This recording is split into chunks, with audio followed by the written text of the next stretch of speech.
2% accuracy, Queen's Gambit accepted, checkmate in 17 moves. I'm going to show you that game. So here we have d4, Queen's Gambit, pawn to d5, c4. We officially have the Queen's Gambit on the board.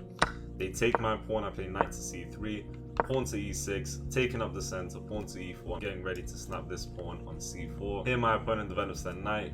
I decide to play e5, taking up space and kicking out the knight.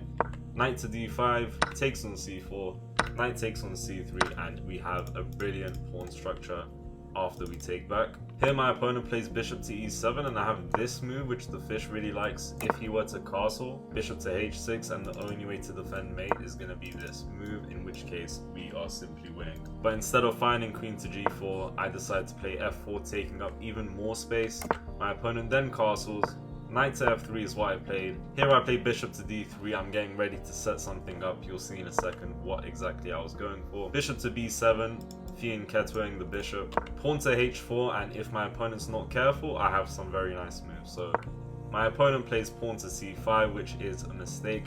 We're then able to take the pawn on h7, have the king take, pop in the pony, and in this position they shouldn't take. They should play king to h6, and from here I think you're doing a good job if you can bring your king this far down the board. But instead of that, my opponent takes the knight, and we officially have mate and 5 on the board with pawn h4 taken on g5, discovered check, attacking the king. The king goes back, queen to h5, pawn to f5, which is the top move, but one move to seal the deal.